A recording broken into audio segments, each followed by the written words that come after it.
ಆಕಾಶವಾಣಿ ಸಮಾಚಾರ ದರ್ಶನ ಮುಖ್ಯಾಂಶಗಳು. ಮೈಸೂರಿನಲ್ಲಿ ಸಿದ್ದರಾಮ ಶರಣ ಬೆಲ್ದಾಳ ಅವರಿಗೆ ಬಸವ ರಾಷ್ಟ್ರೀಯ ಪುರಸ್ಕಾರ ಪ್ರದಾನ ಮಾಡಿದ ಮುಖ್ಯಮಂತ್ರಿ. ದೇಶದ ಅಭಿವೃದ್ಧಿಗೆ ಯುವ ಶಕ್ತಿಯೇ ಭದ್ರ ಬುನಾದಿ. ಕಲಬುರಗಿ ಕೇಂದ್ರೀಯ ವಿಶ್ವವಿದ್ಯಾಲಯದ ಘಟಿಕೋತ್ಸವದಲ್ಲಿ ಉಪರಾಷ್ಟ್ರಪತಿ ಅಭಿಮತ. ರಾಜ್ಯದಲ್ಲಿ ತೈಲ ಹಾಗೂ ಅನಿಲ ಪೂರೈಕೆಯಲ್ಲಿ ಯಾವುದೇ ವ್ಯತ್ಯಯವಿಲ್ಲ. ಬೆಂಗಳೂರಿನಲ್ಲಿ ತೈಲ ಮಾರುಕಟ್ಟೆ ಕಂಪನಿಗಳಿಂದ ಸ್ಪಷ್ಟನೆ. ಎಸ್ಎಸ್ಎಲ್ಸಿ ಪರೀಕ್ಷೆ 1ರ ಫಲಿತಾಂಶ ಪ್ರಕಟ. ದಕ್ಷಿಣ ಕನ್ನಡ ಜಿಲ್ಲೆ ಪ್ರಥಮ. 7 ವಿದ್ಯಾರ್ಥಿಗಳಿಗೆ 625ಕ್ಕೆ 625 ಅಂಕ. ಕನ್ನಡ ಮತ್ತು ಸಂಸ್ಕೃತಿ ಇಲಾಖೆ, ಮೈಸೂರು ಜಿಲ್ಲಾಡಳಿತ ಹಾಗೂ ಮೈಸೂರು ಬಸವ ಬಳಗಗಳ ಒಕ್ಕೂಟದ ಸಹಯೋಗದಲ್ಲಿ ಆಯೋಜನೆ ಮಾಡಲಾಗಿದ್ದ ಕಾರ್ಯಕ್ರಮದಲ್ಲಿ ಸಿದ್ದರಾಮ ಶರಣ ಬೆಲ್ದಾಳರಿಗೆ ಮುಖ್ಯಮಂತ್ರಿ ಸಿದ್ದರಾಮಯ್ಯ ಬಸವ ರಾಷ್ಟ್ರೀಯ ಪ್ರಶಸ್ತಿ ಪ್ರದಾನ ಮಾಡಿದ್ದಾರೆ. ಈ ವೇಳೆ ಮಾತನಾಡಿದ ಮುಖ್ಯಮಂತ್ರಿ ಸಿದ್ದರಾಮಯ್ಯ, ಬಸವಣ್ಣನವರು ಕನಸು ಕಂಡ ಸಮಾನತೆ ಆಧಾರಿತ ಸಮಾಜ ನಿರ್ಮಾಣಕ್ಕೆ ಎಲ್ಲರೂ ಬದ್ಧರಾಗಬೇಕು ಹಾಗೂ ಬಸವ ಪಥದಲ್ಲಿ ನಡೆಯುವ ಶಪಥ ಮಾಡುವಂತೆ ಕರೆ ನೀಡಿದ್ದಾರೆ. 12ನೇ ಶತಮಾನದಲ್ಲಿ ಬಸವಣ್ಣ ಹಾಗೂ ಬಸವಾದಿ ಶರಣರು ಜಾತಿ ವ್ಯವಸ್ಥೆ, ಅಸಮಾನತೆ ಮತ್ತು ಮೂಢನಂಬಿಕೆಗಳ ವಿರುದ್ಧ ಧೈರ್ಯವಾಗಿ ಹೋರಾಡಿ ಹೊಸ ಸಾಮಾಜಿಕ ಚಿಂತನೆಗೆ ದಾರಿ ತೋರಿದ್ದರು ಎಂದು ತಿಳಿಸಿದ್ದಾರೆ. ಈ ಚತುರ್ವರ್ಣ ವ್ಯವಸ್ಥೆಯನ್ನ ಪ್ರತಿಪಾದನೆ ಮಾಡಿದರೆ ವೈದಿಕ ಧರ್ಮದ ವ್ಯವಸ್ಥೆ. ಇದಕ್ಕೆ ಪರ್ಯಾಯವಾಗಿ ಮಾಡದಂತದ್ದೇ ಮಾನವೀಯತೆಯಿಂದ ಕೂಡಿರ್ತಕ್ಕಂಥ, ಎಲ್ಲರೂ ಸಮಾನ ಅವಕಾಶಗಳಿರ್ತಕ್ಕಂಥ ಒಂದು ವ್ಯವಸ್ಥೆಯನ್ನ ಮಾಡಿದವರು ಬಸವಾದಿ ಶರಣರು ಅಂತಕ್ಕಂಥದ್ದನ್ನ ಈ ಸಂದರ್ಭದಲ್ಲಿ ಮರೀಲಿಕ್ಕೆ ಸಾಧ್ಯ. ಬಸವ ವಿಚಾರಗಳು ಇವತ್ತೂ ಬೇಕಾಗ್ತದೆ, ಮುಂದೆನೂ ಬೇಕಾಗ್ತದೆ. ಬಸವಣ್ಣವರು ಬಸವಾದಿ ಶರಣರು ಕಾಯಕ ಮತ್ತು ದಾಸೋಹ 2 ತತ್ವಗಳನ್ನ ಸಮಾಜಕ್ಕೆ ಬಿಟ್ರು. ಎಲ್ಲ ವೃತ್ತಿಗಳು ಕೂಡ ಸಮಾನ, ಯಾವುದು ಮೇಲಲ್ಲ, ಯಾವುದು ಕೀಳಲ್ಲ. ಸಚಿವ ಡಾಕ್ಟರ್ ಎಚ್.ಸಿ. ಮಹದೇವಪ್ಪ ಮಾತನಾಡಿ, ಬಾಲ್ಯದಲ್ಲಿಯೇ ಬಸವಣ್ಣ ಲಿಂಗ ತಾರತಮ್ಯದ ವಿರುದ್ಧ ಧ್ವನಿ ಎತ್ತಿದಾಗ ಸಾಮಾಜಿಕ ಚಳವಳಿಗೆ ನಾಂದಿ ಹಾಡಿದ ಮಹಾನ್ ಸಮಾಜ ಸುಧಾರಕ ಎಂದು ಬಣ್ಣಿಸಿದ್ದಾರೆ. ಸಚಿವ ಶಿವರಾಜ್ ತಂಗಡಗಿ ಮಾತನಾಡಿ, ಬಸವಣ್ಣನವರ ವಿಚಾರಧಾರೆಗಳನ್ನು ಕಾರ್ಯರೂಪಕ್ಕೆ ತರಲು ಸರ್ಕಾರ ಹಲವು ಕ್ರಮಗಳನ್ನು ಕೈಗೊಂಡಿದ್ದು, ಅವರನ್ನು ಸಾಂಸ್ಕೃತಿಕ ನಾಯಕನಾಗಿ ಘೋಷಿಸಿರುವುದು ಮಹತ್ವದ ಹೆಜ್ಜೆಯಾಗಿದೆ ಎಂದು ಹೇಳಿದ್ದಾರೆ. ಪ್ರಶಸ್ತಿ ಸ್ವೀಕರಿಸಿದ ಸಿದ್ದರಾಮ ಶರಣ ಬೆಲ್ದಾಳರು ಮಾತನಾಡಿ, ಬಸವಣ್ಣನವರ ತತ್ವಗಳನ್ನು ಅನುಷ್ಠಾನಗೊಳಿಸಿದಾಗ ಮಾತ್ರ ಸಮಾನತೆ ಮತ್ತು ರಾಷ್ಟ್ರೀಯ ಏಕತೆ ಸಾಧ್ಯವೆಂದು ಅಭಿಪ್ರಾಯಪಟ್ಟಿದ್ದಾರೆ. ಸಾಮಾಜಿಕ ಸಮಾನತೆ ಮತ್ತು ಸಮಾಜ ಸೇವೆಯನ್ನು ಗೌರವಿಸುವ ಬಸವಣ್ಣನವರ ತತ್ವವನ್ನು ಜನಸಮೂಹ ಅನುಸರಿಸುವಂತೆ ಉಪರಾಷ್ಟ್ರಪತಿ ಸಿಪಿ ರಾಧಾಕೃಷ್ಣನ್ ಕರೆ ನೀಡಿದ್ದಾರೆ.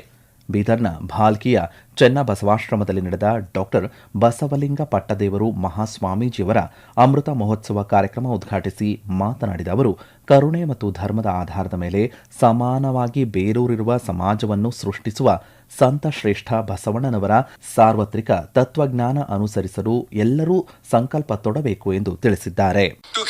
Society rooted in equality, compassion and dharma. Living for oneself is not a sin, but living only for oneself and this service to the larger is always good. ಇದೇ ವೇಳೆ ಪ್ರಧಾನಿ ನರೇಂದ್ರ ಮೋದಿ ಅವರ ವಿಕಾಸ್ ಬಿ ವಿರಾಸತ್ ಬಿ ಸಂದೇಶ ಉಲ್ಲೇಖಿಸಿದ ಉಪರಾಷ್ಟ್ರಪತಿಯವರು, ಅಭಿವೃದ್ಧಿ ಮತ್ತು ಪರಂಪರೆ ಜೊತೆಗೆ ಸಾಗಬೇಕು ಎಂದು ಹೇಳಿದ್ದಾರೆ. ಮಹಿಳಾ ಸಬಲೀಕರಣದ ಬಗ್ಗೆ ಮಾತನಾಡಿದ ಅವರು, ನಾರಿ ಶಕ್ತಿ ಇಡೀ ಸಮಾಜವನ್ನು ಸಬಲಗೊಳಿಸುತ್ತದೆ ಎಂದು ಅಭಿಪ್ರಾಯಪಟ್ಟರು. ಈ ನಡುವೆ ಪದವಿ ಪಡೆದ ವಿದ್ಯಾರ್ಥಿಗಳು ಸಮಾಜಕ್ಕೆ ಉತ್ತಮ ಕೊಡುಗೆ ನೀಡುವಂತೆ ಉಪರಾಷ್ಟ್ರಪತಿ ಸಿಪಿ ರಾಧಾಕೃಷ್ಣನ್ ಕರೆ ನೀಡಿದ್ದಾರೆ. ಕಲಬುರಗಿಯ ಕೇಂದ್ರೀಯ ವಿಶ್ವವಿದ್ಯಾನಿಲಯದ 10ನೇ ಘಟಿಕೋತ್ಸವ ಉದ್ದೇಶಿಸಿ ಮಾತನಾಡಿದ ಅವರು, ಭಾರತ ಇಂದು ವಿಶ್ವದಲ್ಲಿ ರಾರಾಜಿಸಲು ಯುವ ಶಕ್ತಿಯೇ ಕಾರಣ ಎಂದು ಅಭಿಪ್ರಾಯಪಟ್ಟಿದ್ದಾರೆ. ಪದವೀಧರರು ದೊಡ್ಡ ಕನಸು ಕಾಣಲು ಹಾಗೂ ಜವಾಬ್ದಾರಿಯುತವಾಗಿ ಕಾರ್ಯನಿರ್ವಹಿಸಲು ವಿಕಸಿತ ಭಾರತ ಮತ್ತು ಆತ್ಮನಿರ್ಭರ ಭಾರತದ ನಿರ್ಮಾಣಕ್ಕೆ ಕೊಡುಗೆ ನೀಡುವಂತೆ ಅವರು ಕರೆ ನೀಡಿದ್ದಾರೆ. Today's world is full of opportunities, but also with challenges, of course. When there is more possibility, there will be more responsibility. The climate change, technological disruption, social inequalities, we have to fight against all these things. You must approach these with courage and creativity. Let your education guide you and let your values define you.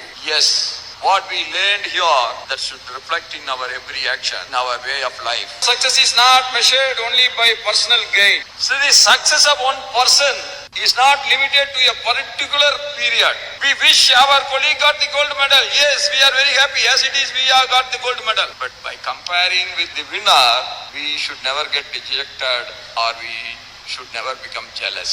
Today we are developing in every field. We are making new achievements in every field, and that is all because of the youngsters' enthusiasm to learn and to adapt themselves to the requirement of the situation. It is about using your own capabilities, fostering innovation, supporting local enterprises, and creating solutions that are rooted in our realities, yet competitive on the global stage.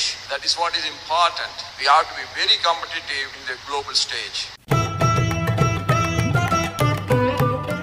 ರಾಜ್ಯದಲ್ಲಿ ತೈಲ ಮತ್ತು ಅದರ ಉತ್ಪನ್ನಗಳ ಸರಬರಾಜು ಸರಾಗವಾಗಿದ್ದು petrol, diesel, LPG ಗ್ರಾಹಕರು ಆತಂಕ ಪಡುವ ಅಗತ್ಯವಿಲ್ಲ ಎಂದು ರಾಜ್ಯ ಮಟ್ಟದ ತೈಲ ಕಂಪನಿಗಳ ಸಮಿತಿ ಮುಖ್ಯಸ್ಥರು ಹಾಗೂ ಐಒಸಿಎಲ್ ಮುಖ್ಯಸ್ಥರಾದ ಸಿದ್ಧಾರ್ಥ್ ಅಗರ್ವಾಲ್ ತಿಳಿಸಿದ್ದಾರೆ. ಬೆಂಗಳೂರಿನಲ್ಲಿ ಸುದ್ದಿಗಾರರೊಂದಿಗೆ ಮಾತನಾಡಿದ ಅವರು, ರಾಜ್ಯದ ತೈಲ ಶುದ್ದೀಕರಣ ಘಟಕ, ಶೇಖರಣಾ ಘಟಕಗಳು, ಬಾಟ್ಲಿಂಗ್ ಕೇಂದ್ರಗಳು, ಎಲ್ಪಿಜಿ ವಿತರಕರು ಪೆಟ್ರೋಲ್ ಉತ್ಪನ್ನಗಳ ಸಮರ್ಪಕ ದಾಸ್ತಾನನ್ನು ಹೊಂದಿದ್ದಾರೆ ಎಂದು ಹೇಳಿದ್ದಾರೆ. ಇದೇ ವೇಳೆ ಆಟೋ ಎಲ್ಪಿಜಿ ಅಭಾವ ಪ್ರಸ್ತಾಪಿಸಿದ ಅವರು, ರಾಜ್ಯದಲ್ಲಿ 80% ಆಟೋ ಎಲ್ಪಿಜಿ ವಿತರಕರು ಖಾಸಗಿ ವಲಯದಲ್ಲಿದ್ದು ಅವರು ವಿತರಣೆ ಮಾಡುವಲ್ಲಿ ಸಮಸ್ಯೆ ಉಂಟಾಗಿದೆ. ಸಾರ್ವಜನಿಕ ವಲಯದ ಆಟೋ ಎಲ್ಪಿಜಿ ಪೆಟ್ರೋಲ್ ಬಂಕ್ಗಳು ವಿತರಣಾ ಸಾಮರ್ಥ್ಯವನ್ನು ಪ್ರತಿನಿತ್ಯ 56 ಮೆಟ್ರಿಕ್ ಟನ್ನಿಂದ 106 ಮೆಟ್ರಿಕ್ ಟನ್ಗೆ ಹೆಚ್ಚಿಸಿದೆ ಎಂದು ಮಾಹಿತಿ ನೀಡಿದ್ದಾರೆ.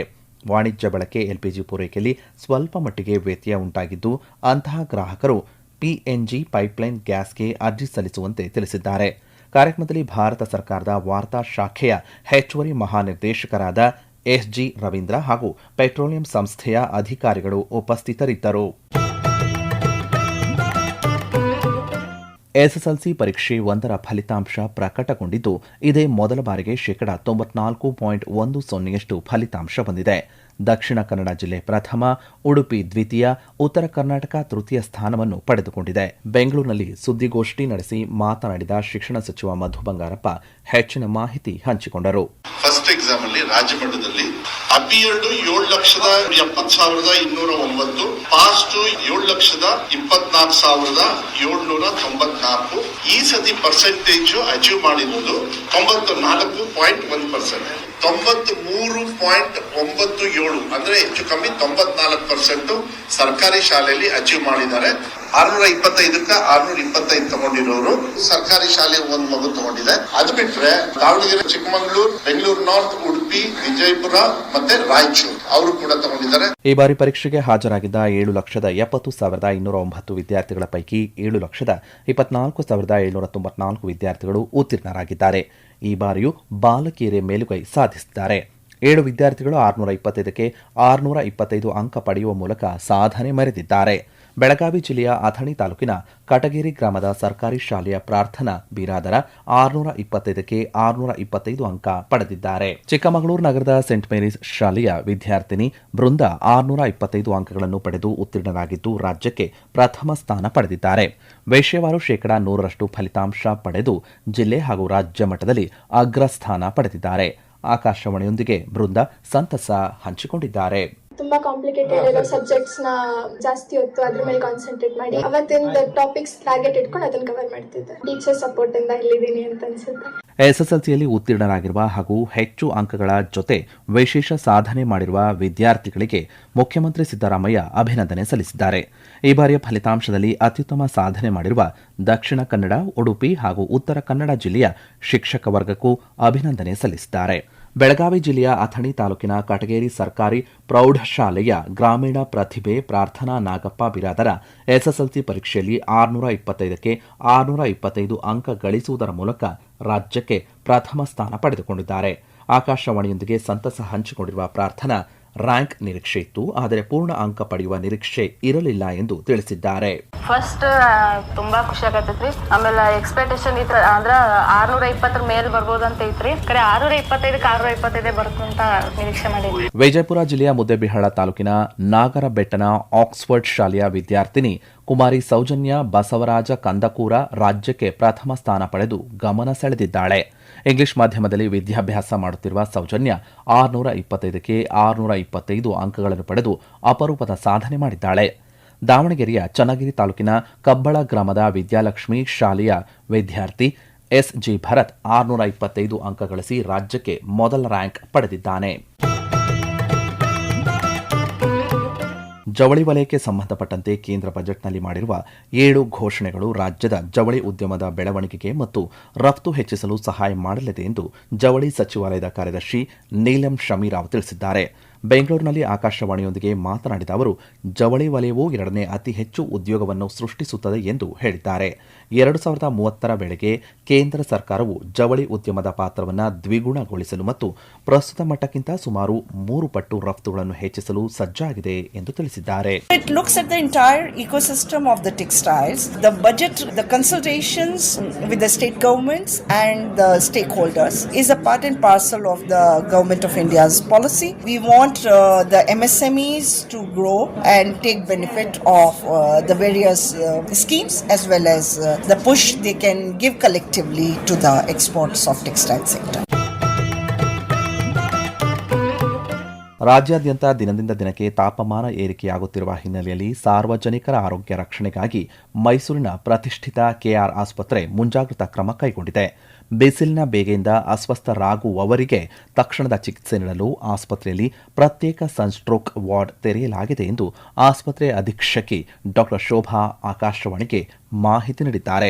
ಬಿಸಿಲಿನ ತಾಪಕ್ಕೆ ತುತ್ತಾದವರಿಗೆ ಒಟ್ಟು 30 ಬೆಡ್ಗಳನ್ನು ಮೀಸಲಿಡಲಾಗಿದ್ದು, ತುರ್ತು ಚಿಕಿತ್ಸೆಗೆ ಅಗತ್ಯವಿರುವಂತಹ ಎಲ್ಲ ಮೂಲ ಸೌಕರ್ಯಗಳನ್ನು ಕಲ್ಪಿಸಲಾಗಿದೆ ಎಂದು ತಿಳಿಸಿದ್ದಾರೆ. ಇಲ್ಲಿ 30 ಬೆಡ್ಸ್ ಇದೆ. ಅದರಲ್ಲಿ ಬಟ್ ಪ್ರಿಲಿಮಿನರಿ ಇಟ್ಕೊಂಡಿರೋದು 10 ಮೇಲ್ಗೆ 10 ಫಿಮೇಲ್ಗೆ ಅಂತ, ಬಟ್ ಎಕ್ಸ್ಟ್ರಾ 10 ಬೆಡ್ಸ್ ಇದೆ, ಎಲ್ಲ ರೆಡಿ ಮಾಡ್ಕೊಂಡಿದ್ದೀವಿ. ಮತ್ತೆ ಏನಿದೆ ನಮಗೆ ಟ್ರೀಟ್ಮೆಂಟ್ಗೆ ಬೇಕಾಗುವಂತ ಡ್ರಗ್ಸ್ ಕೂಡ ಎಲ್ಲ ಅರೇಂಜ್ ಮಾಡಿ ಇಟ್ಟಿದ್ದೀವಿ. ಫಸ್ಟ್ ಬಂದ ತಕ್ಷಣ ನಾವೀಗ IV ಫ್ಲೂಯಿಡ್ಸ್ ಎಲ್ಲ ಸ್ಟಾರ್ಟ್ ಮಾಡ್ಕೊಂಡ್ಬಿಡ್ತಾರೆ ಇಮಿಡಿಯೇಟ್ ಆಗಿ. ಡಿಹೈಡ್ರೇಷನ್ ಮೇನ್ ಇರುತ್ತೆ, ಅದು ಬಿಟ್ಟು ನೆಕ್ಸ್ಟ್ ಅವರು ಏನು ಸಿಂಪ್ಟಮ್ಸ್ಗೆ ಅನುಗುಣವಾಗಿ ನಾವು ಟ್ರೀಟ್ಮೆಂಟ್ ಸ್ಟಾರ್ಟ್ ಮಾಡ್ತೀವಿ. ಫಸ್ಟ್ ನಾವು ಅಡ್ವೈಸ್ ಮಾಡೋದು ಡಿಹೈಡ್ರೇಷನ್ ಅವಾಯ್ಡ್ ಮಾಡಬೇಕು. ತುಂಬಾ ಇಂಪಾರ್ಟೆಂಟ್ ಅಂದ್ರೆ ನಾವು ಈಗ 3 to 4 ಲೀಟರ್ಸ್ ಹೇಳ್ತಾರೆ ನೀರು ಕುಡಿಬೇಕು ನಾರ್ಮಲ್ ಆಗಿ, ಬಟ್ ಇವಾಗ ನಾವು ಹೇಳೋದು 6 to 7 ಲೀಟರ್ಸ್ ಮಿನಿಮಮ್ ಕುಡೀರಿ ಅಂತ ನಾನು ಅಡ್ವೈಸ್ ಮಾಡೋದು.